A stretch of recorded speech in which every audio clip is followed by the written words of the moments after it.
والمرسلين أما بعد أعوذ بالله من الشيطان الرجيم بسم الله الرحمن الرحيم الصلاة والسلام عليك يا رسول الله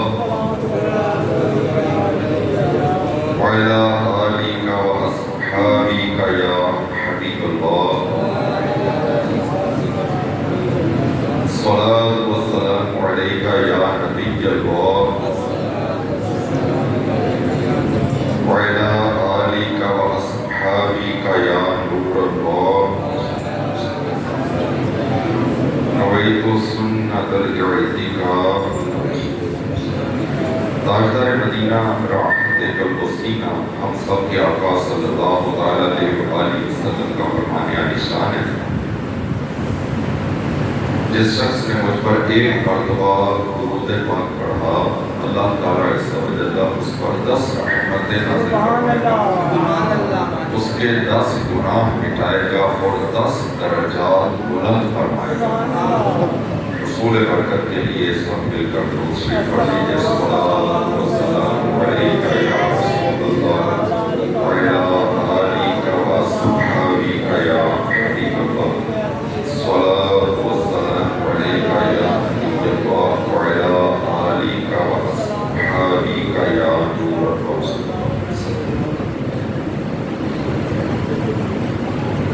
اللہ تعالیٰ صلی اللہ قرآن پاک میں ارشاد فرماتا ہے یا ایھا الذین آمنوا اتقوا اللہ وآمنوا برسولہ یؤتکم کفلین من رحمتہ ویجعل لکم نورا تمشون بہ ویغفر لکم واللہ غفور رحیم۔ صدق اللہ العظیم وصدق رسولہ النبی الکریم صلی اللہ علیہ وآلہ وسلم۔ ترجمہ قرآن کنز العرفان۔ اے ایمان لانے والو، اللہ سے ڈرو اور اس کے رسول پر ایمان لاؤ تو وہ اپنی رحمت کے 2 حصے تمہیں عطا فرمائے گا اور وہ تمہارے لیے ایک ایسا نور کر دے گا جس کے ذریعے تم چلو گے اور وہ تمہیں بخش دے گا اور اللہ بخشنے والا مہربان ہے۔ پیارے اسلام بھائیو، 25 صفر شریف کو عالم اسلام کی عظیم ترین شخصیت، وقت کے مجدد اعظم، مفسر اعظم، محدث اعظم، عاشقوں کے امام، علماء کے امام، مفتیوں کے امام، عظیم عاشق رسول، ولی کامل، اعلیٰ حضرت امام اہل سنت شاہ امام احمد رضا خان رحمت اللہ تعالی علیہ کا یوم عرس ہوتا ہے۔ 10 شوال 1272 ہجری بمطابق 14 جون 1856 عیسوی کو ہند کے شہر بریلی میں آپ کی ولادت ہوئی۔ آپ دینی اور علمی گھرانے کے چراغ تھے۔ آپ کا نام محمد اور آپ کے دادا آپ کو احمد رضا کہہ کر پکارا کرتے تھے۔ بعد میں اسی نام سے مشہور ہوئے۔ 4 سال کی عمر میں، صرف 4 سال کی عمر میں ناظرہ قرآن کریم ختم کر لیا۔ صرف 13 سال 10 ماہ اور 4 دن کی عمر میں دینی تعلیم مکمل کی اور پہلا فتویٰ اندازاً 70 سے زائد علوم میں کم و بیش 1000 کتابیں لکھی۔ 13 سال کی عمر میں فتویٰ لکھا، 13 سال 10 ماہ اور 4 دن کی عمر میں دینی تعلیم مکمل کی اور پہلا فتویٰ لکھا اور 70 سے زائد علوم میں کم و بیش 1000 کتابیں لکھی۔ قرآن کریم کا ترجمہ کنز الایمان، فتاوی رضویہ، حدائق بخشش آپ کے علمی اور ادبی شاہکار ہیں۔ آپ رحمت اللہ علیہ نے 2 بار حج کیا ہے، 2 بار حج کی سعادت حاصل کی۔ دوسری بار جب روضہ رسول صلی اللہ علیہ وسلم پر حاضر ہوئے تو پیارے آقا صلی اللہ علیہ وآلہ وسلم نے جاگتی آنکھوں سے آپ کو اپنے دیدار سے نوازا۔ تقوی اور پرہیزگاری اس قدر تھی کہ نہ صرف فرائض و واجبات کے سختی سے پابند تھے بلکہ سنن اور نوافل اور مستحبات کو بھی نہیں چھوڑتے تھے۔ کم کھاتے اور کم سوتے تھے۔ آپ رحمت اللہ علیہ 25 صفر شریف 1340 ہجری بمطابق 28 اکتوبر 1921 عیسوی جمعہ کے دن اس دنیا سے رخصت ہوئے۔ آپ کا مزار بریلی شریف میں ہے اور 25 صفر المظفر کو پوری دنیا میں آپ کا عرس منایا جاتا ہے، اور آپ کی نسبت سے ہم بریلوی کہلوا کر فخر محسوس کرتے ہیں۔ اللہ اکبر۔ اور جو میں نے عرض کیا کہ آپ کی علمی خدمات، آپ کی ادبی خدمات، آپ کی شاعری کی خدمات، آپ کی مختلف خدمات، تو چند لائنوں میں کچھ عرض کرتا ہوں۔ آپ نے فتاوی رضویہ شریف لکھا، اس کی 30 جلدیں ہیں، 30 جلدیں۔ یہ غالباً اردو زبان میں دنیا کا ضخیم ترین مجموعہ فتاوی ہے، جو کہ تقریباً 22,000 صفحات، 6,847 سوالات کے جوابات اور 206 رسائل پر مشتمل ہے، جبکہ ہزارہ مسائل ضمناً زیر بحث آئے تو آپ نے ان کا بھی ذاتی تذکرہ فرما دیا۔ اور آپ رحمت اللہ علیہ 55 سے زائد علوم پر عبور رکھنے والے ایسے ماہر عالم تھے کہ درجنوں علوم عقلیہ اور نقلیہ پر آپ کی سینکڑوں تصانیف موجود ہیں۔ ہر تصنیف میں آپ کی علمی شان و شوکت، فقہی مہارت اور تحقیقی بصیرت کے جلوے دکھائی دیتے ہیں۔ بالخصوص فتاوی رضویہ تو فقہ کے سمندر میں غوطہ لگانے والے کے لیے آکسیجن کا کام دیتا ہے۔ کیسے؟ اب ہم اعلیٰ حضرت رحمت اللہ علیہ امام اہل سنت امام محمد رضا خان بریلوی رحمت اللہ علیہ کے فقہی مقام کو سمجھنے کی مسائل فقہ سے سجے ہوئے بے مثال فتاوی جات پر مشتمل مجموعہ بنام فتاوی رضویہ کی خصوصیات میں سے چند خصوصیات سنی۔ فتاوی رضویہ میں علم حدیث، علم فقہ کی کتب کا بھرپور علم موجود ہے۔ فتاوی رضویہ میں نادر اور نایاب حوالوں کا بھی جگہ بجگہ ذکر کیا گیا ہے۔ فتاوی رضویہ میں قرآن و حدیث کی روشنی میں نت نئے مسائل حل کیے گئے۔ فن ریاضی اور علم توقید کے ساتھ ساتھ علم میراث کے متعلق بھی نادر اور نایاب تحقیق موجود ہے، اور دیگر مذاہب فقہی کے قوانین جزیات کا علم بھی شامل ہے۔ ہر مسئلے میں قرآن و سنت کی پیروی کا اہتمام کیا گیا، بدعات اور منکرات کا ایمان افروز رد کیا گیا۔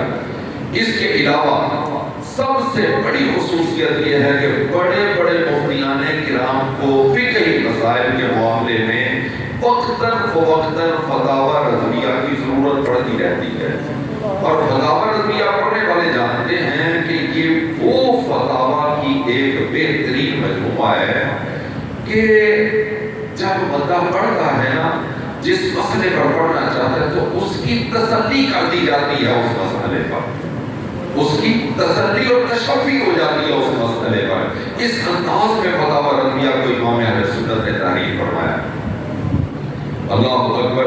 اعلیٰ حضرت رحمت اللہ علیہ کی تصانیف، شروحات اور حواشی کی تعداد تقریباً 1000 ہے۔ تصانیف اور شروحات کے علاوہ آپ کے بہت سے مقالات، مکتوبات اور ملفوظات وغیرہ بھی ہیں جن کی تعداد کا صحیح اندازہ ہی نہیں ہو سکا کہ وہ کتنے موجود ہیں۔ اس کے علاوہ اعلیٰ حضرت رحمت اللہ تعالیٰ علیہ کی جو ہے وہ قرآن پاک کے حوالے سے خدمات سنی ہیں۔ ترجمہ قرآن کنز الایمان، یہ آپ نے قرآن پاک کا ترجمہ فرمایا۔ بے شمار خوبیوں میں سے اس کی ایک خوبی یہ بھی ہے کہ اس میں لفظوں کا چناؤ شریعت کے دائرے میں رہتے ہوئے نہایت احتیاط اور خوبصورتی کے ساتھ کیا گیا ہے۔ بعض لفظوں نے ترجمہ کیا نا تو وہ کیا کہیں گے؟ قرآن پاک کی آیت کا ترجمہ کیا تو کیا کہا؟ اللہ مکر کرتا ہے مکر کرنے والوں کے ساتھ. کتنی بے ادبی کی. اور اللہ حضرت کیا فرماتے ہیں؟ اللہ مکر کرنے والوں کے ساتھ خفیہ تدبیر فرمائے. کتنا کیسے ادب کے ساتھ اللہ عز و جل کی بارگاہ میں عرض کیا. اور اسی طرح سے سورہ فاتحہ سے لے کر سورہ الناس تک پورے کا پورا ترجمہ پڑھ لیجیے. کہیں ایک بھی لفظ ایسا نظر نہیں آئے گا جس میں کسی طرح سے بے ادبی کا شبہ بھی نکلتا ہو. اور سنیے الحمدللہ الحمدللہ فتاوی رضویہ کے کیا کہنے ہیں. آپ سنیں گے تو حیران ہو جائیں گے. ایک شخص تھا جو دنیاوی علوم جانتا تھا. اس نے ایک مرتبہ سورہ رحمان کی یہ آیت کریمہ پڑھی یا معشر الجن والانس ان استطعتم ان تنفذوا من اقطار السماوات والارض فانفذوا لا تنفذون الا بسلطان. اس آیت کا ترجمہ کئی لوگوں نے یوں کیا. ذرا ترجمے پر غور کیجیے گا. کیا کیا؟ اے گروہ جنوں انسان اگر تم سے ہو سکے کہ آسمان اور زمین کے کناروں سے ہو کر کہیں کو نکلوا دو تو نکل دیکھو. مگر کچھ ایسا ہی زور ہے تو نکل دیکھو اور وہ تم میں نہ ہے نہ ہو. یعنی کوئی نکل ہی نہیں سکے گا. اچھا یہ اور نے ترجمہ کیا.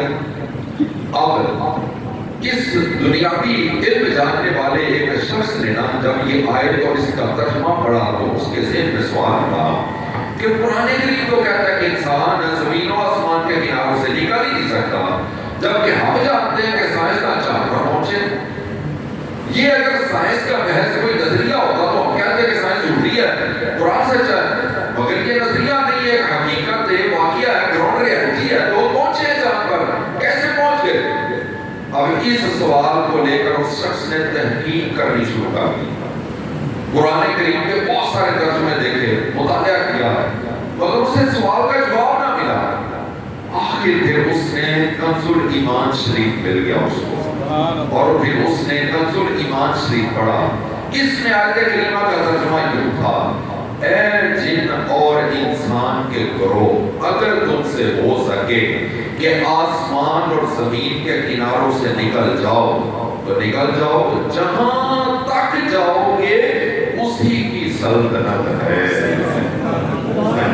کیا کمال فرمایا اللہ تعالیٰ نے ترجمہ کرتے ہوئے, جہاں تک نکل جاؤ اسی کی سلطنت ہے. یہ ترجمہ پڑھنے سے اپنے سوال کا جواب مل گیا. وہ سمجھ گیا کہ آیت کریمہ کا یہ مطلب نہیں کہ انسان کبھی اونچی اڑان اڑ ہی نہیں سکتا, بلکہ آیت کریمہ کا درست مفہوم یہ ہے کہ انسان جہاں کہیں بھی جا سکے چلا جائے, وہ جہاں بھی ہو اللہ پاک کی سلطنت ہی میں رہے گا, رب کریم کی قدرت سے باہر نہیں جا سکتا. غور فرمائیے اعلیٰ حضرت رحمۃ اللہ علیہ کا لکھا ہوا یہ مبارک ترجمہ جو آپ نے مختصر وقت میں لکھوایا تھا, یہ ایسا بے مثال ترجمہ ہے. اللہ اکبر. یہ تو میں نے آپ کو ترجمے کے حوالے سے عرض کیا اعلیٰ حضرت کے, اور سنیے اعلیٰ حضرت کے کیا کیا خدمات اور کیا کیا انداز نرانے ہیں. اعلیٰ حضرت کی صرف شاعری کی طرف ہی آ جائے نا, شاعری کی طرف اب بہت بڑے عشق رسول تھے. اعلیٰ حضرت کی پوری زندگی عشق رسول میں گزری ہے. آپ گفتگو فرماتے تو الفاظ کی صورت میں عشق رسول کے جام پلاتے تھے, آپ قلم اٹھاتے تو تحریر کی صورت میں عشق رسول کو فروغ دیتے نظر آتے. گویا کہ آپ کی زندگی کا ایک ایک لمحہ عشق رسول کے جام پینے اور پلانے میں صرف ہوا ہے.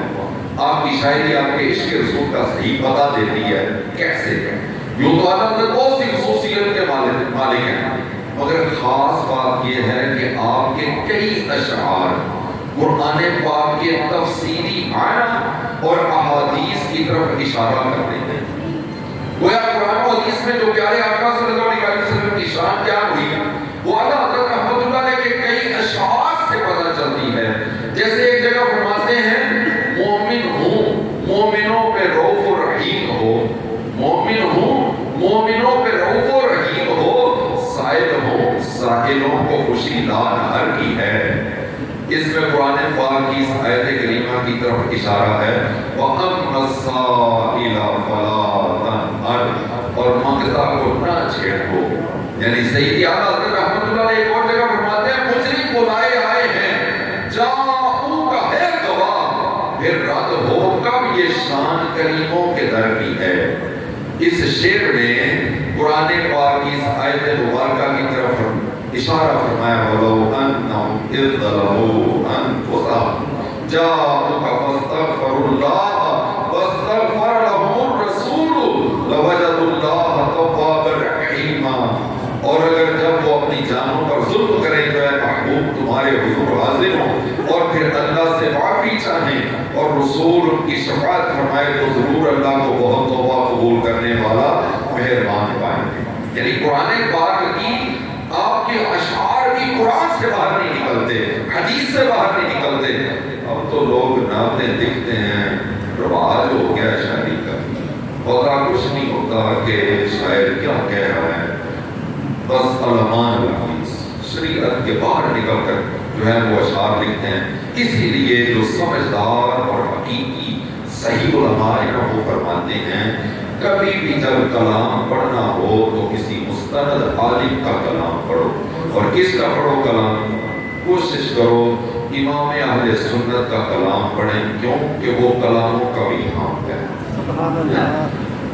اللہ اکبر. آپ نے کیا خوب فرمایا، کہتے ہیں رب ہے وہ دین یہ ہے قاسم رزق اس کا ہے کھلاتے ہی. اس میں اس حدیث میں آپ نے کدھر اشارہ فرمایا انما انا قاسم ویعطی اللہ، اللہ دینے والا اللہ ہے اور بانٹنے والا ہے. کیا کہا کہ اللہ دینے والا ہے اور بانٹنے والا ہے. اللہ اکبر. یعنی آپ نے کس انداز میں شاعری فرمائی ہے. ایک مرتبہ نا ایک ریاست نان پارا اس کا ایک نواب تھا تو اس کے مدح میں بہت سارے لوگوں نے شاعری کی جن میں ہم ساڑھے کئی نام ہے تھوڑی نظر ہو گئے ادھروں 500 کا نوٹ آ جاتا ہے. حضرت صاحب ہے تھوڑی نظر ہو گئے ادھروں 500 کا نوٹ آ جاتا ہے. کہنے کا مطلب یار مطلب کہنے کا میں آپ کو عرض کروں اگر یہی شعر رسول اللہ کی نظر کیا جاتا تو 500 کی کیا ہوگا، 500 کی کیا ہوگا. دینے والے تو وہ ہیں، دلانے والے تو وہ ہیں.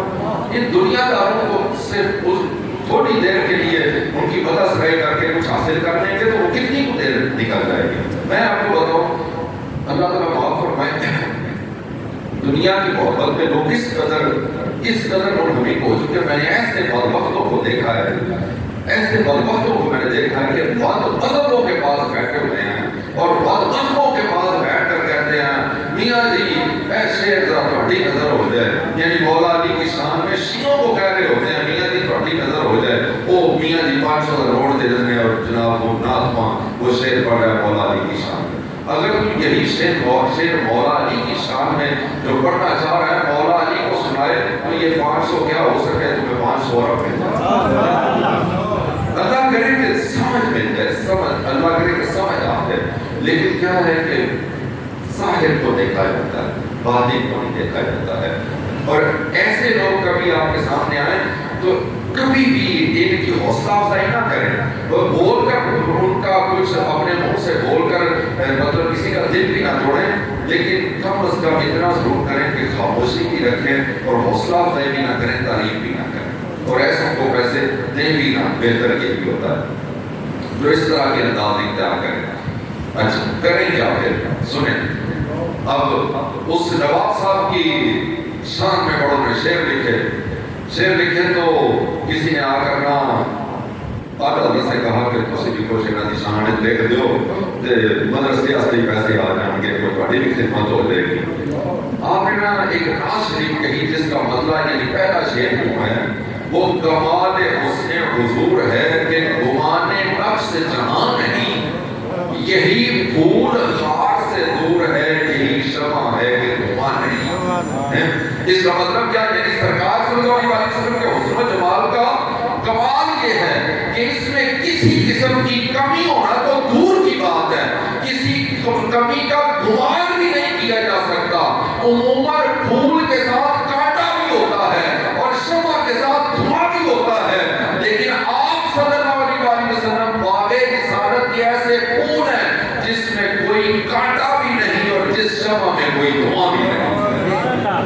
اللہ اکبر۔ اور اسی کلام کے مقطع یعنی آخری شعر میں ریاست نان پارا کے نواب صاحب کی تعریف میں قصیدہ نہ لکھنے کی نفیس اور عشق و محبت میں ڈوبی ہوئی وجہ کس طرح بیان فرمائی، کہا کروں مدح اہل دول رضا، پڑے اس بلا میں میری بلا، میں گدا ہوں اپنے کریم کا، میرا دین پارہ نام ہے۔ نہیں آپ نے فرمایا کہ میں ایسوں کی مدح کروں، میں کیوں ایسوں کی مدح کروں، میں کیوں تعریف کروں، میں تو اپنے نبی پاک کا گدا ہوں اور اس کریم کا گدا ہوں کہ جہاں سے لاکھوں ایسے نواب بولتے ہیں۔ اللہ اکبر۔ خوش آمد سے بچے ہیں، ہمیں بھی چاہیے کہ خوش آمد سے بچیں، خوش آمدیوں سے بھی بچنا چاہیے۔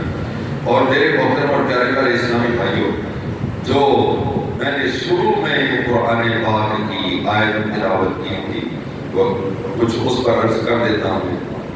کیا اللہ سبحانہ وتعالیٰ نے فرمایا یا ایھا الذین آمنوا اتقوا اللہ وآمنوا برسولہ، اے ایمان لانے والو اللہ سے ڈرو اور اس کے رسول پر ایمان لاؤ۔ یہ بڑا قابل غور ہوتا ہے، اگر سنیں گے تو آپ جھوم جائیں گے۔ اس مقام پر اللہ پاک نے ایمان والوں کو دو حکم دیے، پہلا کیا اتقوا اللہ یعنی اللہ سے ڈرو، دوسرے نمبر پر کیا آمنوا برسولہ یعنی اللہ پاک کے آخری نبی حضرت محمد صلی اللہ علیہ وسلم پر ایمان لاؤ۔ بات بڑی انوکھی ہے، کیا فرمایا جا رہا ہے یا ایھا الذین آمنوا اتقوا اللہ، ایمان والوں کو کہا جا رہا ہے کہ اللہ سے ڈرو، اور ایمان والے بھی ہیں اور ساتھ یہ بھی کہا جا رہا ہے رسول پر ایمان لاؤ، رسول پر ایمان لاؤ۔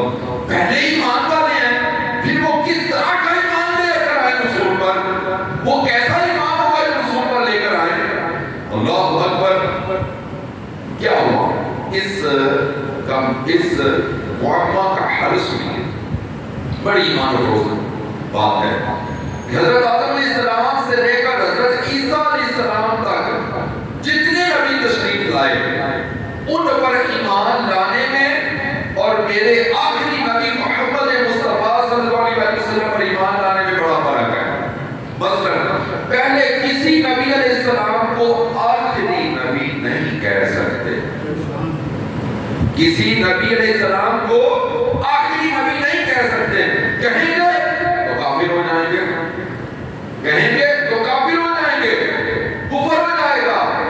اور پہلے کسی نبی علیہ السلام کو آخری نبی مان لیا تو کفر ہوگا، اور محبوب کریم کو آخری نبی نہ مانا تو پھر کفر ہو جائے گا، پھر کافر ہو جائیں گے۔ آپ صلی اللہ علیہ وسلم پر ایمان لانا ہے تو آپ کو امام الانبیاء بھی ماننا ہوگا۔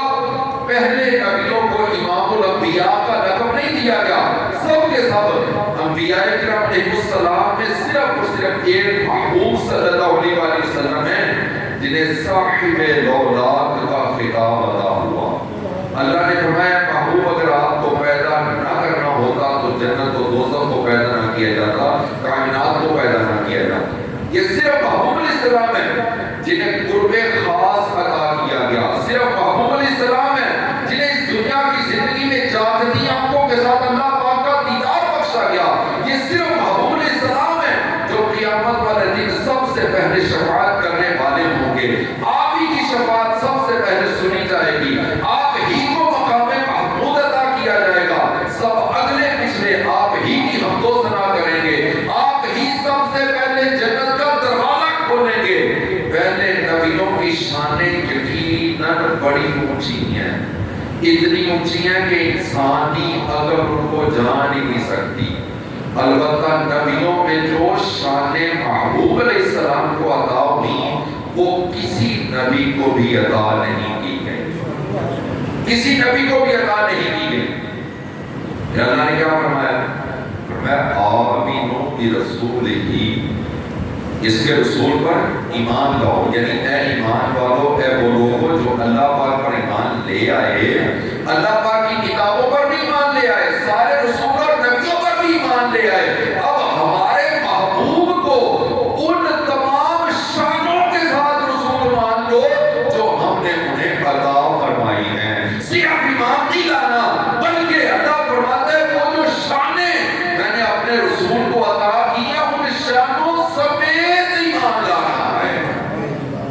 ایمان لانے میں فرق ہے، فرق ہے۔ ایمان والوں کو کہا جا رہا ہے کہ ان شانوں سمیت میرے محبوب پر ایمان لے آؤ۔ اللہ اکبر۔ اور پھر اعلیٰ حضرت نے اس پر کیا فرمایا؟ آپ نے لکھا سب سے اولا والا ہمارا نبی، سب سے بالا والا ہمارا نبی، اپنے مولا کا پیارا ہمارا نبی، دونوں عالم کا دلہا ہمارا نبی، خلق سے اولیاء، اولیاء سے رسول اور رسولوں سے اعلیٰ ہمارا نبی۔ اللہ اکبر، اللہ اکبر۔ اور سنیے پھر کیا ہوگا جب تم ایمان لے آؤ گے تو اللہ فرماتا ہے مجھ سے ڈرو، پھر ساری شانوں سمیت میرے محبوب پر ایمان لے آؤ۔ پھر کیا ہوگا؟ اللہ تعالیٰ عز و جل ارشاد فرماتا ہے 3 انعامات دیے جائیں گے۔ کون کون سے؟ یؤتیکم کفلین من رحمتہ، وہ اپنی رحمت کے 2 حصے تمہیں عطا فرمائے گا۔ کب؟ اے ایمان والو، جب تم اللہ سے ڈرو گے اور اس کے محبوب پر ساری شانوں سمیت، ساری شانوں سمیت جب تم ایمان لے آؤ گے، پھر اللہ کیا کرے گا؟ اپنی رحمت، اپنی جو رحمتیں ہیں ان میں سے وہ اپنی رحمت کے 2 حصے تمہیں عطا فرمائے گا۔ اللہ پاک کی تو ایک ہی رحمت مل جائے تو وہی 2 جانوں کے لیے کافی ہوتی ہے، تو 2 رحمتیں نہیں بلکہ رحمت الہی سے دگنا حصہ نصیب ہو جائے، پھر تو شان ہی کیا ہوگی۔ ہم تو کہتے رہتے ہیں رحمت کا ذریعہ الہی ہر دم بدلا تیرا، جے ایک قطرہ بخشے مینوں کم بن جاوے میرا۔ تو اللہ کیا فرماتا ہے 2 گنا رحمتاں ملنی ہیں۔ اسی کہنے ایک قطرہ دیو، فرماتا ہے جے کام کرو گے نا میرے تو ڈرو گے، تے میرے محبوب علیہ الصلوۃ والسلام تے انہاں نوں جڑیاں میں ساریاں شاناں دتیاں نے انہاں شاناں سمیت ایمان لے کے آؤ گے تے رحمتاں دگنیاں کر دیاں گا، دگنیاں رحمتاں ملنگیاں۔ اللہ اکبر۔ اچھا پھر اور کی اللہ فرمایا وَيَجْعَلْ لَكُمْ نُورًا تَمْشُونَ بِهِ، اور وہ تمہارے لیے ایک ایسا نور کر دے گا جس کے ذریعے تم چلو گے۔ پہلے کیا ملے گا؟ رحمتیں ملیں گی۔ پھر کیا ملے گا؟ اللہ عز و جل تمہارے لیے ایک ایسا نور کر دے گا جس کے ذریعے تم چلو گے۔ اچھا پھر تیسرا انعام کیا ہوگا؟ اللہ فرماتا ہے وَيَغْفِرْ لَكُمْ وَاللَّهُ غَفُورٌ رَحِيمٌ، اور وہ تمہیں بخش دے گا اور اللہ بخشنے والا مہربان ہے۔ اب یہاں دیکھیے اللہ تعالیٰ عز و جل نے کیا فرمایا وَيَجْعَلْ لَكُمْ نُورًا تَمْشُونَ بِهِ، اور وہ تمہارے لیے ایک ایسا نور کر دے گا جس کے ذریعے تم چلو گے۔ اللہ پاک ایسے بندے کو نور عطا فرما دیتا ہے، پتہ چلا جو نور والے آقا کے دامن سے ایمان کی رسی کے ساتھ بندھ جاتا ہے، نور کا فیضان اس سے بھی ملنا شروع ہو جاتا ہے۔ اور اسی لیے اللہ حضرت کیا فرماتے ہیں، بڑا توجہ سے شعر سننے والا ہے۔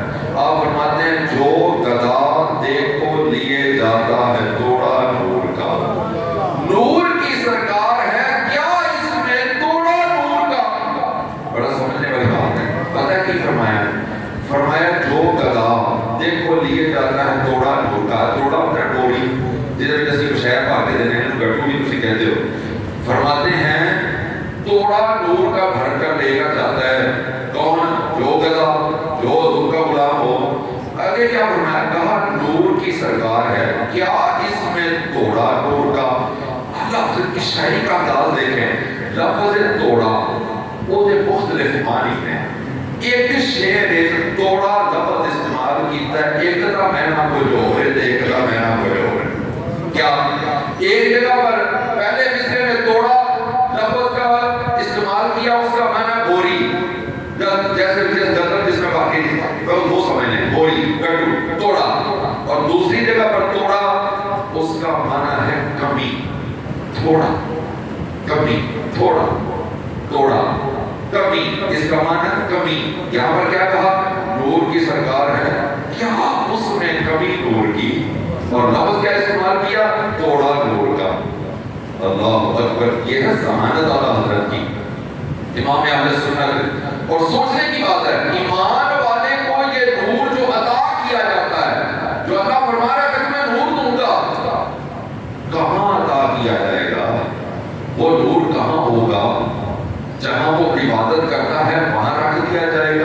اس کے گھر میں رکھ دیا جائے گا یا کہاں رکھ دیا جائے گا یہ نور؟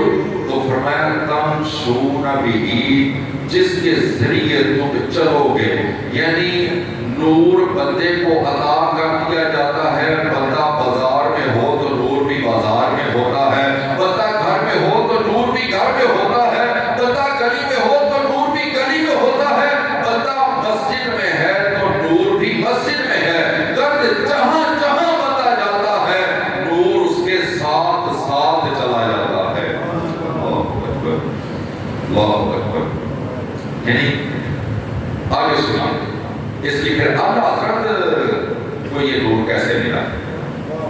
22 سال کی عمر میں حج کرنے کے لیے گئے، مکہ شریف گئے۔ اس وقت میں فاطمہ والی قابض نہیں سنی ہے، امام کعبہ، امام حرم شریف کے، یہ جن کا نام تھا مفتی حرم شیخ محمد حسین بن صالح مکی، ان کی نگاہ اعلیٰ حضرت پر پڑی، دیکھا تو دیکھتے ہی رہ گئے۔ قریب آئے تو جب قریب آئے تو سر سے پاؤں تک بغور دیکھا، پھر ہاتھ پکڑ کر فرمایا انی لاجد نور اللہ من ھذا الجبین، بے شک میں ان کی پیشانی میں نور الہی کا فیضان دیکھ رہا ہوں۔ 22 سال کی عمر ہے، جو اللہ نور دیتا ہے پیشانیوں میں بھی ہوتا ہے۔ جلوہ نور ہے کہ سراپا رضا کا ہے، تصویر سنیت ہے کہ چہرہ رضا کا ہے، وادی رضا کی کوہ ہمارا رضا کا ہے، جس سمت دیکھیے وہ علاقہ رضا کا ہے۔ اللہ اکبر۔ اچھا اب ایک اور سوال ہے، اللہ پاک بندے کو نور عطا فرماتا ہے کہ نور کتنا ہوتا ہے اور کہاں رکھا جاتا ہے؟ دل میں رکھا جاتا ہے، آنکھوں میں رکھا جاتا ہے، پیشانی میں رکھا جاتا ہے، چہرے میں رکھا جاتا ہے، یہ نور کہاں ہوتا ہے؟ حدیث پاک سنیے، نبی رحمت صلی اللہ علیہ وآلہ وسلم ارشاد فرماتے ہیں رحمت انہیں حضور فرماتے ہیں رحمت انہیں پوری طرح ڈھانپ لیتی ہے اور نور الہی انہیں یوں پہنا دیا جاتا ہے جیسے لباس پہنتے ہیں۔ جیسے جب اللہ نور عطا کرتا ہے نا تو حضور فرماتے ہیں وہ ایسے نور ہو جاتا ہے کہ اس کو لباس کی طرح سے نور پہنا دیا جاتا ہے۔ اللہ اکبر۔ پتہ چلا غلامان مصطفیٰ صلی اللہ علیہ وسلم اولیاء کرام کے ہاتھوں، بازوں کو، سر، چہرے اور سینے کو، گرد سر سے پاؤں تک ان کے پورے وجود کو نور سے ڈھانپ دیا جاتا ہے، ان کا سراپا مبارک نورانی ہو جاتا ہے۔ اب حالت مبارک یہ ہوتی ہے کہ ہاتھ اٹھائیں تو نور الہی کی تجلی ان کے ہاتھ سے پہنچتی ہے، ان کی مقدس زبانوں سے الفاظ ہی نہیں نور الہی کی فوار نکلتی ہے، آنکھ اٹھائیں تو اس سے بھی نور ہدایت کی تجلیات پہنچتی ہیں۔ اللہ اکبر۔ 1329 ہجری 1907 عیسوی کی بات ہے، اعلیٰ حضرت رحمت اللہ تعالی علیہ امام اہل سنت شاہ امام احمد رضا خان رحمت اللہ علیہ، علامہ شاہ وسیع احمد محدث سورتی رحمت اللہ علیہ کے یہاں ٹھہرے ہوئے تھے۔ اس دوران سید فرزند علی صاحب اعلیٰ حضرت رحمت اللہ علیہ سے ملنے آئے۔ سید صاحب کی داڑھی کٹی ہوئی تھی، اعلیٰ حضرت رحمت اللہ علیہ بہت دیر تک گہری نظروں سے سید صاحب کے چہرے کو دیکھتے تھے۔ سید صاحب فرماتے ہیں آپ کی نگاہوں نے مجھے پسینہ پسینہ کر دیا، ایسا معلوم ہوتا تھا کہ ایک سچے عاشق رسول مجھے داڑھی رکھنے کی خاموش ہدایت فرما رہے ہیں۔ الحمدللہ مجھے ہدایت مل گئی اور میں نے بغیر کہے ہی داڑھی بنوانے سے توبہ کر دی۔ تم ہو سراپا شمع ہدایت وحی سنت اعلیٰ حضرت، تم ہو ضیاء دین و ملت وحی سنت اعلیٰ حضرت۔ ایک مرتبہ حضرت رحمت اللہ علیہ مولانا شاہ وسیع احمد محدث سورتی رحمت اللہ علیہ کی ہم تشریف فرما دے، ایک پاگل نوجوان کو آپ کی خدمت میں لایا کہ اس کے رشتہ داروں نے اسے رسیوں سے باندھا ہوا تھا، کہنے لگے حضور کچھ ماں سے یہ پاگل ہے، ہزاروں علاج کیے کوئی فائدہ نہیں ہوا، ہم بڑی امید کے ساتھ حضور کی خدمت میں آئے ہیں، تمام گھر والے پریشان ہیں۔ اعلیٰ حضرت رحمت اللہ علیہ تمام واقعات سننے کے بعد چند منٹ اس دیوانے کی طرف بہت غور سے دیکھتے رہے۔ ایسا معلوم ہوتا تھا کہ آپ نگاہوں سے فرض کو کھینچ رہے ہیں۔ اعلیٰ حضرت رحمت اللہ علیہ کی نگاہ ڈالتے ہی اس مریض کو افاقہ ہونا شروع ہو گیا اور تھوڑی ہی دیر میں وہ اسی جگہ پہ حس و حرکت ہو کر گر پڑا، اور سیدی اعلیٰ حضرت رحمت اللہ علیہ نے اس کے رشتہ داروں سے فرمایا اب یہ ٹھیک ہے، رسیاں کھول دو اور گھر لے جاؤ، حشر تک جاری رہے گا۔ فیض مرشد آپ کا فیض کا دریا بہایا ہے امام احمد رضا۔ سبحان اللہ، کیا شان ہے اللہ والوں کی۔ بعض لوگ ایسی کرامات پر نا اعتراض کرتے ہیں، اعتراض کر رہے ہوتے ہیں کہ کیسے ہو سکتا ہے، بڑی سادہ سی بات ہے۔ قرآن کریم فرما رہا ہے وَيَجْعَلْ لَكُمْ نُورًا تَمْشُونَ بِهِ، اور وہ تمہارے لیے ایک ایسا نور کر دے گا جس کے ذریعے تم چلو گے۔ یعنی جو اللہ والے ہیں، کامل ایمان والے ہیں، سچے پکے عاشقان رسول ہیں، تقویٰ والے ہیں، جنہیں رب کریم تاج کرامت عطا فرماتا ہے، اللہ پاک ان کو نور علی نور کر دیتا ہے، نور سے انہیں ڈھانپ دیا جاتا ہے۔ اب ان کی زبان پاک سے نکلا ہوا ایک ایک لفظ، ان کی آنکھوں سے نکلنے والی شعائیں، ان کی ہاتھوں کی قوت، کانوں کی سماعت، سب اسی نور ایمان کی تجلی کا مظہر ہوتا ہے۔ یہی وجہ ہے کہ ان کی زبان پہ وہ تاثیر رکھ دی جاتی ہے جو عام لوگوں کو عطا نہیں ہوتی ہے۔ ایک شخص نے کراچی میں بیٹھ کر نعرہ لگایا تھا سرکار کی آمد مرحبا، دلدار کی آمد مرحبا۔ گلی گلی سے یہ نعرے کی آواز آئی کہ نہ، ایک شخص نے باب المدینہ کراچی میں کہا تھا نور والا آیا ہے، نور لے کر آیا ہے۔ بچے بچے کی زبانوں پر نور والا آیا ہے، نور لے کر آیا ہے، نکلا کہ نہ۔ یہ سب کیا ہے؟ یہ سب کیا ہے؟ یہ سب اللہ کی عطا ہے، یہ سب اللہ کی عطا ہے۔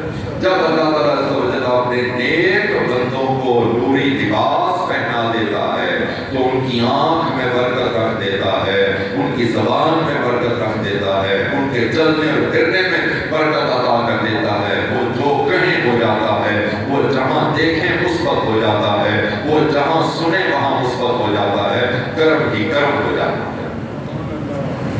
اللہ تعالیٰ رحمت اللہ علیہ نے ایک دن وزن دیکھا گلی میں نا ایک جادوگر کچے دھاگے سے وہ کچھ اٹھانے کا، برتن اٹھانے کا کرتب دکھا رہا تھا۔ ارد گرد لوگوں کو بڑا ہجوم تھا۔ اعلیٰ حضرت رحمت اللہ علیہ اس کی تشریف لے کے اس کے پاس فرمایا اس کے علاوہ بھی کچھ اٹھا دو گے یا صرف یہ کرتب آتا ہے؟ کہنے لگا بھائی کہ جو چیز آپ دے اٹھا سکتا ہوں۔ اعلیٰ حضرت رحمت اللہ علیہ نے اپنے جوتے کو اپنے پاؤں سے نکالتے ہوئے فرمایا لو اس کو اٹھانا تو دور رہا، اپنی جگہ سے ہٹا دو تو بڑی بات ہے۔ وہ جادوگر نے بہت کوشش کی لیکن وہ اس جوتے کو اپنی جگہ سے ہلا بھی نہ سکا۔ اعلیٰ حضرت رحمت اللہ علیہ نے ارشاد فرمایا اچھا برتن ہی کو آپ اٹھا کر دکھا دو۔ اب جو اس نے برتن کو اٹھانا چاہا تو برتن بھی نہ اٹھ سکا۔ وہ جادوگر آپ رحمت اللہ علیہ کے قدموں پر گر پڑا اور کلمہ پڑھ کر مسلمان ہو۔ تو نے باطل کو مٹایا اے امام احمد رضا، دین کا ڈنکا بجایا اے امام احمد رضا۔ میرے محترم اور پیارے پیارے اسلامی بھائیوں، اے کاش امام اہل سنت کے جو تعلیمات ہیں ان کو ہم دیکھتے رہیں، ان پر عمل کرتے رہیں۔ اے کاش ہمارا ذہن بنے اس پر۔ امام اہل سنت میں آپ نے وصیتیں بڑی بڑی شاندار فرمائی ہیں۔ آپ نے فرمایا کہ آپ فرماتے ہیں مذہب اہل سنت کا جمال پر قائم رہیں۔ اچھا میں ایک اور گل علماء کو سنی ہوئی ہے، تشریف رہتے علماء کرام کی تشریف فرمانے بعض لوگ ہی نا کہتے ہیں اہل سنت والجماعت، یہ یاد رکھا ہے اس کی بال والے ہیں، اسی اہل سنت والجماعت والے ساڑھے بال ہے نہیں کوئی نہیں۔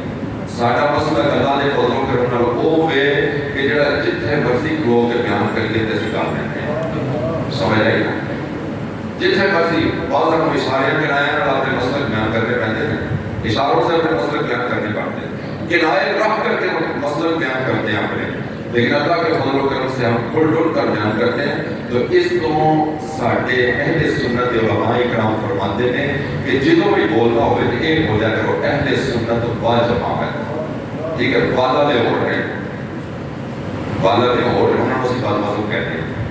اچھا، اعلیٰ حضرت رحمت اللہ تعالیٰ نے آپ فرماتے ہیں کہ اپنے عقیدے پر قائم رہیں. جتنے بد مذہب مثلا نیچری، قادیانی، جو بھی، ان سب سے جدا رہیں، ان سب کو اپنا دشمن جانیں، ان کی بات نہ سنیں، ان کے پاس نہ بیٹھیں، ان کی کوئی تحریر نہ دیکھیں. شیطان کو معاذ اللہ دل میں وسوسہ ڈالتے کچھ دیر نہیں لگتی ہے. بعض لوگ کی ہوتے ہیں نا، وہ کہتے ہیں نہیں اسی جتنے مرضی جائیے اسی سننے سے کھ نہیں ہوتا. تو تھوڑے دنوں بعد پتہ لگتا ہے کہ حضرت امیر معاویہ رضی اللہ تعالیٰ عنہ وہ بارے اشارے کنائے پر غلط کرنا کرنی ہے شروع ہو گئے. صحابہ کرام نے رضوان ہوتے تان ترازیاں کرنی شروع کر رہے ہیں. وہ جو ان کے اندر وہ جو کہنے والا انجیکٹ کر رہا ہوتا ہے، جو ان کے اندر شکایت کرنے کی کوشش کر رہا ہوتا ہے، اس میں بہت ساری چیزیں جو ہے وہ انجیکٹ ہو چکی ہوتی ہیں. لہٰذا بد مذہبوں کی صحبت سے محفوظ رہیں. نفس جو ہے نا، نفس یہ بہت بڑا دھوکے باز ہے، بہت بڑا دھوکے باز ہے. کبھی اس کے دھوکے میں نہ آنا اور کبھی کسی بد مذہب کی صحبت میں نہ بیٹھنا. اپنے آپ کو پوچھنا، اپنے آپ کو یہ مت سمجھے کہ میں بہت بڑا ہوں، میں بہت مطلب اپنی جگہ پر مضبوط ہوں. ایسا کچھ نہیں ہوتا. بڑے معاملات ہوتے ہیں. اللہ عز و جل ہمیں محفوظ فرمائے. اور اللہ فرماتے ہیں نماز پنجگانہ کی پابندی نہایت ضروری ہے. مردوں کو مسجد و جماعت کا انتظام یعنی پابندی کے ساتھ مسجد میں با جماعت نماز پڑھنا بھی واجب ہے. بے نمازی مسلمان گویا تصویر کا آدمی ہے. ظاہر صورت انسان کی مگر انسان کا کام کچھ نہیں. بے نمازی وہی نہیں جو کبھی نہ پڑھے، بلکہ جو ایک وقت کی بھی قصداً جان بوجھ کر چھوڑ دے وہ بھی بے نمازی ہے. نمازیں بھی پڑھنی چاہیے. اعلیٰ حضرت کی وصیتوں میں سے ہے کہ آپ فرماتے ہیں قضا نمازیں بھی ادا کریں، قضا روزے بھی رکھیں، زکوٰۃ بھی ادا کریں اور قضا زکاتیں بھی ادا کریں، حج بھی فرض جو ہے وہ ادا کریں. کہ اعلیٰ حضرت کی وصیتیں ہیں. اللہ تعالیٰ ہمیں اعلیٰ حضرت کی ان وصیتوں پر عمل کرنے کی توفیق فراہم فرمائے. آمین بجاہ نبی امین صلی اللہ علیہ وآلہ وسلم. اور آخری بات عرض کروں، حضرت بی بی آمینہ رضی اللہ عنہا فرماتی ہیں میں نے دیکھا 3 جھنڈے رسم کیے ہوئے، ایک مشرق میں، دوسرا مغرب میں، تیسرا کعبے کی چھت پر. اور میرے نور نظر لفظ جگر حسن و جمال کے بہ کر دل رباؤ دل پر صلی اللہ علیہ وآلہ وسلم اس دنیا میں تشریف لے آئے. سحر کا وقت ہے، معصوم کلیاں مسکراتی ہیں، ہوائیں خیر مقدم کے ترانے گنگناتی ہیں. ابھی جبریل اترے بھی تھے، ابھی جبریل اترے بھی نہ تھے کعبے کے منبر سے، اتنے میں صدا آئی کہ عبداللہ کے گھر سے مبارک ہو شہ حمد و ثنا تشریف لے آئے، مبارک ہو محمد مصطفیٰ تشریف لے آئے. کہ عاشقان رسول اس مرتبہ میرے نبی پاک کا 1500واں جشن ولادت ہے. 1400واں جشن کوئی نہیں سامنے. 100 سال پہلا اسی کوئی نہیں سامنے تے اگو 100 سال بعد اساں کوئی نہیں ہونا. ٹھیک ہے، یہ ہمارے پاس وقت موجود ہے. 53 سال حضور علیہ السلام کی مکی زندگی. اس کے بعد حضور نے مدینہ شریف میں ہجرت فرمائی. جب ہجرت فرمائی تو اس کے بعد سے ہجری سال شروع ہوئے. وہ 1447 سے یہ ہجری سال چل رہا ہے. اور اب 12 ربیع الاول کو حضور علیہ السلام کے 1447 تے مکی زندگی کے 53 سال کے بعد کے 1500واں جشن ولادت کا. ٹھیک ہے، تو انشاءاللہ پھر یہ 1500واں جشن ولادت بھی گاج بھر کے منانا ہے انشاءاللہ. ہر گھر میں چراغاں کریں گے، ہر گھر میں میلاد منائیں گے، ہر جگہ پر چراغاں کریں گے انشاءاللہ عز و جل. اور پہلے سے ذرا ہٹ کے منائیں گے انشاءاللہ. ہٹ کے سے مراد کیا؟ ذرا بڑھ کے منائیں گے، کچھ زیادہ منائیں گے. پہلے میں نعرہ لگایا کرتا تھا سرکار کی آمد مرحبا، دلدار کی آمد، آپ کہتے تھے مرحبا. آج تھوڑی سی اس میں چینجنگ کی ہے. کیا یہ 1500واں ہے. امیرہ کے سنت میں نا اس میں 100 کے لفظ کو شامل کر دیا ہے. میں نعرہ لگاؤں گا، آپ نے کہنا ہے مرحبا صد مرحبا. کیا کہنا ہے؟ مرحبا صد مرحبا. 1500واں جشن ولادت آئے تاجدار رسالت صاحب عظمت و شان و شوکت آئے شاہی ختم نبوت آئے جہاں میں جان رحمت سب سے بڑی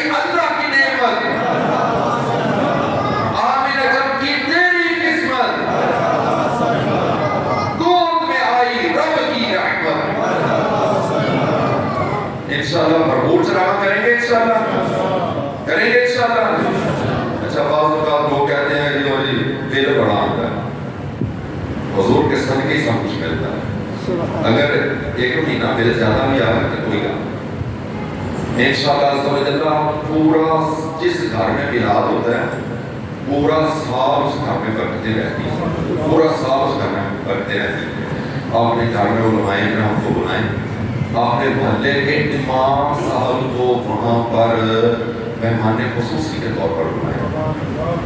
دوسری نا بات پیش اور نام مانا دے چکر ہے، میں نام مانا کو برا نہیں کہتا ہوں معذرت کے ساتھ، لیکن یہ جو ہوتے نا آپ سمجھتے ہیں جو ہوتے ہیں ان کے چکروں میں پڑھ کے نا آپ میلاد کی روحانیت سے محروم ہو جاتے ہیں۔ لہذا سب کو پہلے محلے کے امام صاحب وہ ساڑھے وی آئی پی گیسٹ ہیں، وہ کیا ہیں ہمارے وی آئی پی گیسٹ ہیں، ہمارے محلے کے خطیب صاحب وہ ہمارے وی آئی پی گیسٹ ہیں۔ سب تو پہلے انہوں نے دو بڑی بڑی کرسیاں پاؤ، انہوں نے عزت نہ اٹھ بٹھاؤ۔ اچھا پھر میلاد شریف ہوگا، ساری ترکیب ہوگی۔ اچھا ان کو خصوصاً بالخصوص علماء کرام کو ان کی خدمت بھی کریں، ان کی خدمت بھی کریں۔ پھر ان کو کھانا الگ سے کھلانا ہے کمرے میں، کیوں؟ ان کو عوام کے ساتھ نہیں بٹھانا آپ نے، یہ فرق ہے عوام کا اور علم والوں کا۔ ان کا فرق ہے عوام کا اور علم والوں کا، یہ فرق ہے۔ سید شبیر حسین شاہ رحمۃ اللہ تعالیٰ علیہ اب بڑی سیرت شخصیت تھے اور بڑے حاضر جواب تھے۔ ایس طرح ایک بیگ میں جو دکھنے نہ ٹھوڑا لگے تھے تو کہ بیگ تھے لگر نہ لگ پہ ایک مندہ دھولے بولا شاہ جی آج وہ لگر ہے آپ فرمانے ہیں کہ لگر آ لیتی ہے اندر آ رہے ہیں۔ تو بولا میں یہ آپ کی محبت تھی، آپ کی مہربانی تھی کہ اس طرح سے جواب فرمایا، آپ لوگوں پر نا مہربانی فرماتے تھے اس طرح سے۔ تو وہ لباب کو اندر بٹھا کر کھانا کھلائیں۔ اچھا بات لوگ نا بڑے بدتوار قسم کے لوگ ہوتے ہیں، وہ نا اس موقع پر نا اپنے آپ کو علماء کے برابر سمجھ کر کے جو مولویاں محترم ہیں وہ بھائی اللہ تعالیٰ نے ارشاد فرمایا ہے کہ علم والے تو بغیر علم والے برابر نہیں آپس میں، علم والے تو بغیر علم والے برابر نہیں آپس میں۔ تو لہذا علم والوں کا جو پروٹوکول ہے یہ ہمارے امام صاحب یہ ہمیں نماز پڑھاتے ہیں، ہم ان کے پیچھے کھڑے ہوتے ہیں، ہم ان کی ابتدا میں ہوتے ہیں۔ اگر تو سائنہ دے وہ تو ہی لگنا ہے جب ہم سنبھال جائیں تو سائنہ دے کو وہ تو ہی یعنی انہوں نے اگر تو وہ تو ہی ہونا ہے جب مار جانا ہے وہ تو پہنا پہنا تو سائنہ دے بھی صحیح کرنا ہے، ٹھیک ہے؟ انہوں نے اگر نہ کرا سے مارنا پینا ہے جو اس کو پہنا تو آپ کو کیا رہا ہے پھر مارنا پڑے۔ اللہ تعالیٰ عز و جل ہمیں نصر رحمت عطا فرمائے اور امام اہل سنت امام محمد رضا خان بریلوی رحمۃ اللہ تعالیٰ علیہ کی تعلیمات پر عمل کرنا نصیب فرمائے۔ آمین بجاہ نبی امین صلی اللہ علیہ وسلم۔